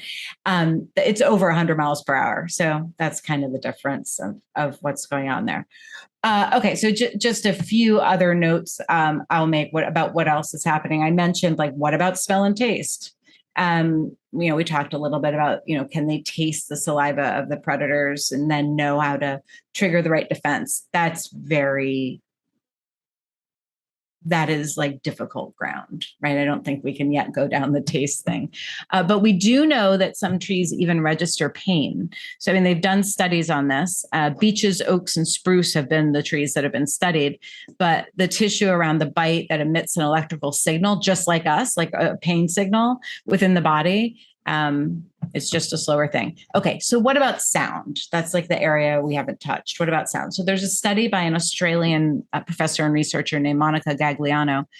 And the researchers were listening to trees to see if they could detect any sounds, even ones that are generally out of the auditory range of human beings, to hear anything that wasn't passive created, like wind rustling through the leaves, for instance. And they could hear roots of trees crackling, what they described as crackling, almost like the sound you would hear from dead wood burning in a fire, but this is live tree tissue. And it was crackling specifically in multiple experiments at 220 hertz. This is another example of, like, we don't know why. We don't know how they do it, but that's what's happening. And so there's ongoing studies today where, like, how do trees create sound and why do they create sound? But one of the fascinating things they have discovered thus far is that uninvolved, so seedlings that are in the vicinity that are uninvolved in the experiment, reorient their root tips to point in the direction of the crackling when they hear it. So not quite running away, like you said, Mark, but at least actual movement to point in that direction. So we have more there. What else do trees produce in the sound? I think this is horrifying. Very thirsty trees also scream, quote unquote, scream. That is definitely a word that's a little too anthropomorphizing for me. But scientists, so we're back to Switzerland, scientists at the Swiss Federal Institute of Forest, Snow, and Landscape Research, which is a mouthful. They've recorded these sounds. So basically, if the flow of water between the roots and the leaves is interrupted or impeded, these vibrations, these sound vibrations occur in the trunk of the tree. So some scientists call it a purely mechanical event. It's a measurable sound, but they're saying it's a mechanical event. But if you think about mechanical events, and I keep making the compare and contrast to human beings, for us to speak and to make sound, there's air moving down our windpipe and it vibrates our vocal cords. That's a mechanical event too, right? So you can have a purely mechanical event that actually is intentional. So again, we don't have answers here because these studies take a really long time. So are they crying in pain? Are they trying to send out a warning to other trees like, hey, drought's coming? We don't know. But we do know that these primary producers are producing all these other signals and impulses that support their survival, as well as the survival of the forests. In this debate then on are we anthropomorphizing too much? Are we treating the plants in our scientific studies kind of as objects or more as like humans? The author writes, a quote, here's a quote: "I suggest a third way. Let's seek to understand plants on their own terms. They're fundamentally unlike us. Mute, rooted, and inscrutable." I think we can take mute off the table now, though, from when this was written. We need to meet the challenge of cultivating respect for organisms that are different from us in their separate and complex bodies, in their sophisticated interactions, and in their unfathomable lives. And I think that sums up nicely this debate that's been going on in this space, and also the challenges from a scientific perspective of studying these things in an organism so different than us, but one on which we rely so much. So I do think, since there are primary producers, that it would really behoove us to understand more about all of these processes that keep them alive and healthy. So there you go. That was a long, windy little food chain discussion, but that's so much to direction. think about and so interesting to me. Even just the end there, I'm only giggling because I'm always quick to just be like, conservatives, but think of this, either in pop culture or in classic stories or just in different types of societies in human history, there has been, to differing levels, a deference to nature. And you know what I mean? From a very extreme respect and therefore cohabitation to, unfortunately, I think where our societies have come from just a thoughtless throw it aside and disregard the impact. I think this type of evidence, at least where my mind goes, is I can see incensing some people if it were to be slowly evolve over time. I mean, we have trouble in our own species building an inclusiveness environment for people who experience our own society and our own way of living as humans differently, with people who just absolutely will not take the time to acknowledge and go out of their way to either respect or change or do something slightly different to respect someone else's perspective within our own species. So imagine if we were to try to build on this type of knowledge and almost in this like fantasy, almost in like the elves, almost in that type of, or, Native American cultures or things like that, where there was such more of a respect. But that agrarian is not the right term. That's farming, but that much more nature respecting, where I think we talked about this maybe in one of our, if I'm not imagining this, in one of our past episodes, or maybe you and I talked about it, Alison, in another, just in our personal lives. But I think there's a reason why, like, I'm bringing up, this is our Marvel reference. It's been a few episodes, but the Wakanda, and the society is seen in the films as being very built cohesive with trees, with nature, like in the architecture of this very advanced society. And I just think that is an interesting and probably important way that we need to go. You and I keep echoing the needs for ecologically conscious things, but that, I think, goes all the way to the extreme of be aware that this communication is happening, even when you're ripping up a tree to build something. Whether or not we need to still do that because we're overpopulating and we can't figure it out, that's something else. But we, you know what I mean? But like at least be conscious of it and be much more discerning when we tear into the environment. Anyway, Yeah, no, soapbox, but that's actually perfect. So I'm gonna actually jump ahead a little bit. Like I said, I had a number of big questions, so I'll just turn this into a statement. This one, yeah, instead of jumping into big questions, so we can turn it back to you. But I was gonna just say, like, where do we go? Exactly what you were saying. How do we regulate kind of the management of nature in a way that's more compassionate, in a way that's more understanding, and even do we need to? And so, believe it or not, we're back to the Swiss. So the Swiss Constitution maintains the dignity of creatures should be respected. This is written into their national constitution. Amazing. Focuses, of course, a lot, like the reasons there were around like gene technology, science and that sort of thing, of course, like animal rights. But plants are living beings. They are included in the Constitution, that they also have dignity, and they have had their federal council, their federal ethics committee, which is one of their federal councils, actually like produce a report on this around what that means in terms of treating plants with dignity for their own sake. Meaning, it doesn't matter. Like if we're saying, well, we need the lumber here, so we'll do it in a managed, forced way. Well, no, that doesn't work out. So it's really, really fascinating. As far as I know, they are the only country in the world that have dignity for living beings, including plants, built into their constitution. Oh, that's amazing. And the progress we're making in synthesizing chemically proteins, meats, things like that slowly. I mean, perhaps we will. This is a complex thought, because I was about to say, grow the trees we need. Well, we're already doing that, but like grow them in a way that is not the same as they're growing out in what can be argued to be a semi-conscious, if not almost conscious state of gets into the big questions, probably jumping right into it, of how you define that, but they are responsive. Yeah. Well, this is interesting too, because you said that, just another fact.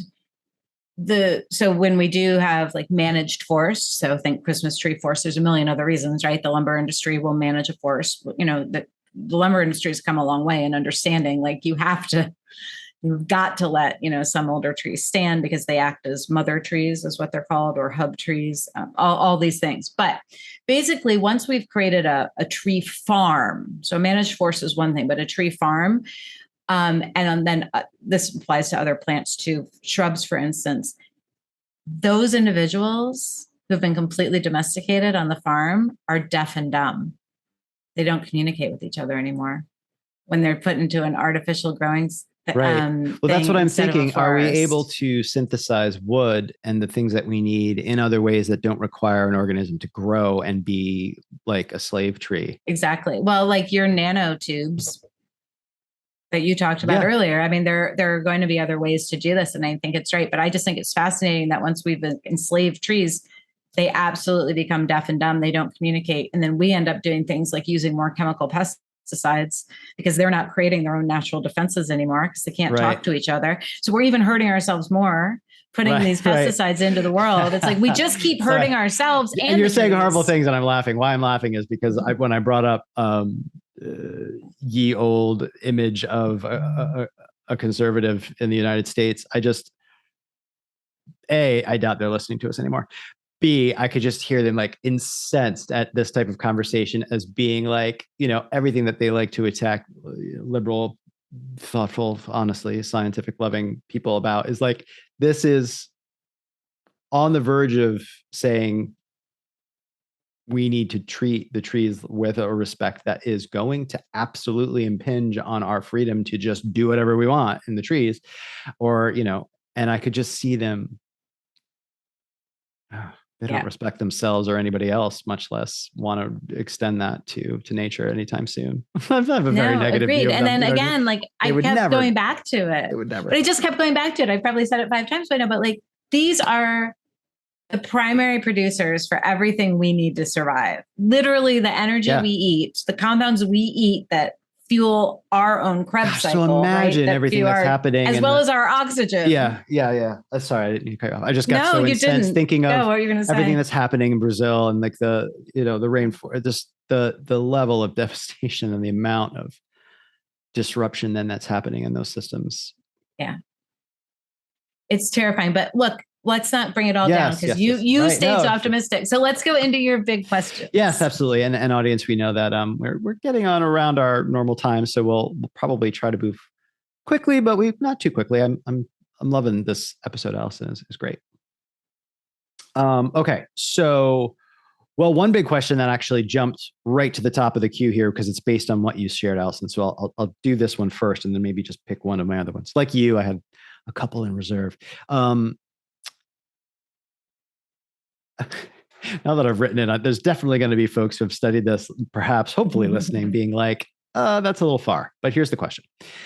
Is our self-awareness, just if we consider ourselves self-aware, just a very, very complex and micropulsed series of instincts, like the trees and the other animals? Is it just, we're talking about the speed, is it there just so much slowed down? If you were to infinitely speed that up, everything that we consider to be free will, it's come up so many times in psychology and everything else, is determinism and everything else, that from the get-go chemically, we kind of knew how we were going to react to fear, and it's going to build on itself. Now, I know I'm dumbing that down a little bit, but that is a way to look at it. Is the self-awareness idea that we have, can that be challenged because it's just a spectrum from the slower and the more simple, so to speak, to just something that's very, very fast? Or is and I just wrote underneath there, memory, because memory is a massive player, but I would bet in some of the research, and I'm not putting you on the spot because it probably wasn't the angle you took, I'm curious if there's a memory type of interaction or play happening that would be that is a really good question. As I mentioned, this book, I read this book twice this week because I read it. I actually happened to start that book this week, unrelated to anything. My mom had recommended it to me, actually. And then once I started reading, I thought, I think this might be the direction to go with primary production.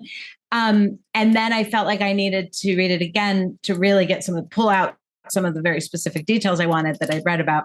But I really do highly recommend it. And they talk about a lot of other things, like I mentioned. And I think there are some references in there, although these could have been in other articles then that I read subsequently, that do talk about memory and like the memory of a forest. Cool. And how, I do think memory ties so much in with evolution, right? With natural selection, because once you learn that humans with pointy stick things that go boom are bad as deer, like, you are more likely to survive. So, yeah. But I don't have anything specific on that. But fascinatingly, and again, unrelated, I was listening to something this week. I can't even remember what it was. It was probably another podcast. Maybe it was a story on NPR, but somehow the question of self-awareness in other species came up, specifically animals. They weren't talking about plants. And they were talking about how with dogs, so right now, self-awareness, I think from a scientific perspective, right, some of the primates, ourselves and octopuses, who have proprioceptors, which, anyway, it's very interesting. But people always argue, look, dogs have to be self-aware, right? Like that's just, your layperson will say that. So they've done a lot of experiments, and a famous one is the mirror test. And so you put a dog, let's say you put a puppy in front of a mirror, and most of the time they will freak out thinking it's another dog and try to get at it to either play with it or attack it. But then if you do it a few times, they don't, then it's like, oh, that's just me, I'm good. But we can't, we're not that different. We have object permanence issues until we're 2? I can't remember. Like, yeah, that's why peekaboo is shocking. So like, your face was not there, but now it's there. That is so funny. But scientists with that study will say, well, we have no way yet, at least, of knowing if that dog is saying, oh yeah, that's me, I'm good. Or if we've just conditioned them to maybe not freak out. Maybe there's something about a mirror that they recognize it's a mirror. Not necessarily that it's themselves. It can't be as high each time it dulls. I get it. Exactly. Yeah. So they don't know, but there are plenty of studies in that space. for humans, like you were talking about self-awareness. Nice. Cool. Did you have any others you wanted to hit on, or? I turned mine all more into talking points because you brought up. I think it's so perfect. It was like these amazing transitions. This is great. I don't think I have a bunch of other notes here, but I mean, I loved the one that actually struck me about what you mentioned.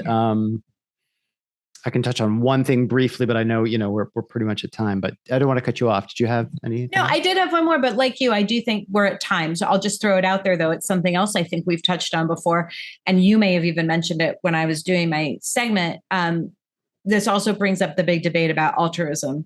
And is altruism truly altruistic? Yeah. And we see it in species, or is it self-interest? And so, trees will feed other trees, even ones that are of other species. Now, maybe that's because they understand the ecology of the forest. If those trees die, the gaps are going to be too big in the canopy or something. So is it about their own self-interest? Or can it be more? There are mother trees that send nutrients to saplings to help the saplings grow and all that sort of stuff. It's a big unanswerable question, but I'll throw that out there just for people to think about. But I'd love to hear your last. Yeah, no, this is another one. I'm actually more excited that this is again sparked from your stuff. So if we get to my questions, no big deal. But here's a thought, because my mind was tussling with this as we were just talking about it. So let's say, devil's advocate, play a challenge to this whole, the trees are quote unquote semi-conscious and therefore have rights and therefore need to be treated differently, or, et cetera. Not challenging Switzerland. I think this is all great. It's important, but here's something that I can't rectify in my head. And I could see it potentially being a hot debate that people would have, but maybe. Or I'm a happy audience for someone to write in and be like, no, here's a paper. It's not a hot debate, blah, blah, blah. But I'm thinking of the trees and I'm thinking of AI. And where my mind goes is we, in isolation, think of AI and we keep saying, well, no, they haven't crossed into true self-awareness because they are just carrying out programs. And I'm not sure, could it be stated that chemically the trees are just programmed to have what looks like to be complex, quote unquote, thoughtful reactions, but it's chemical programming? However, the question then becomes, and I am a staunch atheist, as I've said many times, but where is that programming coming from? In the case of computers, we are doing the programming. If we're saying that that's chemical programming, from what? So that is different. And that goes back to your question of free will, because then you just apply it to us and say, well, we are making decisions and doing these things. Well, are we? Do we actually have free will, or all these other things influence us? Or are we, from an evolutionary biology perspective, pre-programmed? So, whoa, that is like the biggest question that is the question. That's the hard question. I think Stoppard has a play called The Hard Question, talking just about this, free will versus not. So, because I could see if I was writing a character, say in a Stoppard play, where two, people were fighting about a tree that needed to be torn down, and somebody was getting deep into everything you said from one side for why it should be respected. I could see, unfortunately, in my head, it would be a nefarious character, but that's because I shouldn't be judging it. But someone could turn around and be like, that tree is no differently chemically programmed than just to bring it back, the automated mobile robot that I have has AI and 3D vision that, Gideon Brothers has evolved, say, in the next 10 years. You know what I'm saying? Like, that has some merit to at least consider. I think that's interesting. Yeah, cool. And that's what scientists say. They're like, look, they're not talking. It's just evolution at work. It's just, natural selection. Point, that goes to where's the source? Yeah. Yeah. Oh, excellent. I think that was a good place to wrap it, actually, because it's the biggest question, I think, in the universe. Oh, I'll share just a very funny thing. It'll only take 5 seconds. One of the things I found hilarious from the book is he talks about how trees, in his perspective, have personalities. Like, some trees are like really nice to other species and some trees aren't. And quote, he says, beeches harass other trees. And I can only read that as beeches are little bitches. And it makes me giggle a lot. Beeches are beaches. Okay. Well, that was wow. I mean, we went two different directions that overlapped a lot more than I thought they would. Yeah. I love when that happens. I mean, it feels like it should be the norm that so many sources of information and logic and thinking will overlap. But yeah, it's always very satisfying when it happens. So what do you think, Mark? You had the highest roll. So let's talk about your rating. Last week you gave this a 5. You gave production a 5. Yeah, you know what? I think this shoots up to an 8 for me. Wow, that's a big jump. Yeah, I mean, I think particularly because I didn't quite expect it to be this source of so much optimism for me, and it got me thinking that there's an optimistic way of looking at where we have problems. It's by its nature in that problem where you're going to find the solution. Does that make sense? Like the way that we have created the problem through these mass production and the way that we're damaging things. Well, then the only way that we're going to find ultimate optimism is to dig into those things and change them, I guess, if that makes sense. Yeah, So it makes complete sense. I love that. Yeah, 5 to an 8. So I was at a 6. I'm actually going to also bring it up to an 8 for a couple of reasons. I loved your optimistic take on it. I loved that there were multiple avenues to go down with this. I loved everything I learned about trees. I've always loved trees, but I didn't know like all of this stuff. And it filled me with like contentment reading about it. And also the idea of going down the dramaturgy thing I thought was so interesting. So I do think there's just a lot there with production. And I thought we brought it to two very interesting and at least yours optimistic places. So yeah, 6 to an 8 for me. Brilliant. And just to very briefly be a dork, folks, as we have promised every episode so far, we'd say we'd be keeping a spreadsheet, and we've started one. And so now I can give you juicy little like data tidbits like our cumulative average of how much we've changed and such over time. And so if you've been watching or listening to each episode, you notice over the past couple of weeks, I think Alison and I both, we just stumbled on some words and some things that were a little bleaker, and a lot of our shifts went lower. Like we might have started at an 8 and dropped significantly. So when we started the podcast, we were finding things that we were going the other way, like really positive reactions going from like 7s to 10s and things like that. And so before coming into this week, I was barely averaging as a positive shift, like less than a 1. Alison was I think at 0. So she was net 0, meaning she had gone up as very much as she had gone down over the 6 episodes. But now we stand, Alison, you've tipped into the positive. So you're up 0.33, meaning you're, overall starting to skew more higher. And I've gone up to 1.7. So for any data geeks, you might enjoy that. For others, you might just be rolling your eyes being like, I don't care. Right. It doesn't mean anything. But no, it really does. Because I think one of our hypotheses when we started this podcast was, any word can be exciting when you actually dig into it and go down the rabbit hole. And so is that true? And in general, I mean, right now it is skewing in that direction. Yep. It's interesting. It kind of also shines a light on our intent. Like I almost intentionally, well, I just said intentionally twice, said, is there something in this that I can focus on? Now, over time, you need to be balanced, right? I could have focused on the Industrial Revolution and all that. And that's something we can't ignore. But yeah, I think our balance of intent is important too. All right, cool. So I think we can wrap up and get our new word, right? Yes. All right. So I will terrified. Do that. All right. So here we go. And 3, 2, 1.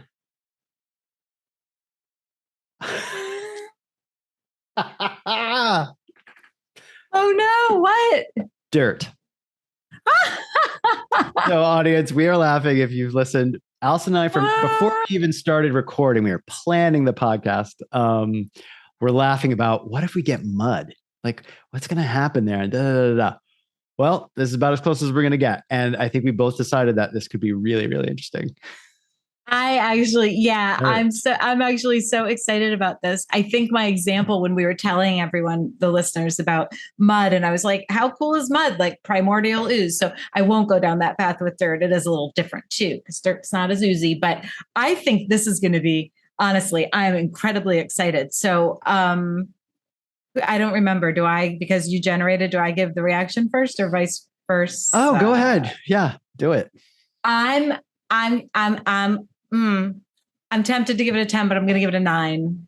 Oh, jeez. I think it's going to be so cool. Excellent. I know. I echo your excitement. I'm going to go 8. I'll go 8. I'm giggling internally because I can just picture the audience right now. Like, it's dirt, you guys. It's dirt, you all. What's going on? But yeah, as we've said, there's a lot going on in there. And there's a lot of ways to look at it. There's a lot of ways to, I think. Watch, we'll come back next week. I found Jack. There's nothing on there. Well, then those statistics of yours will definitely be skewing right, downwards. Exactly. But I think, there's so many things we could talk about there. So I'm very excited. Yeah. All right. Excellent. So everyone, we are going to wrap up. I want to thank you all for listening and tuning in to the ReNouned podcast. So if you are enjoying the show, and we really hope you are, it would be fantastic if on whatever platform you're listening or watching us, please like us, please follow and subscribe to the show. If your platform has the opportunity to leave us a review, that would also be amazing.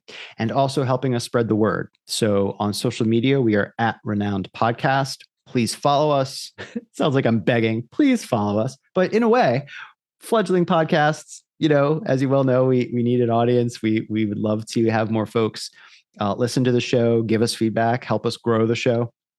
So if you could follow us, take an extra 30 seconds in your morning or the afternoon to send retweet something or share it with a friend. We would love that. And of course, there's also www.renownedpodcast.com, where you can find ways to listen or find us on different platforms.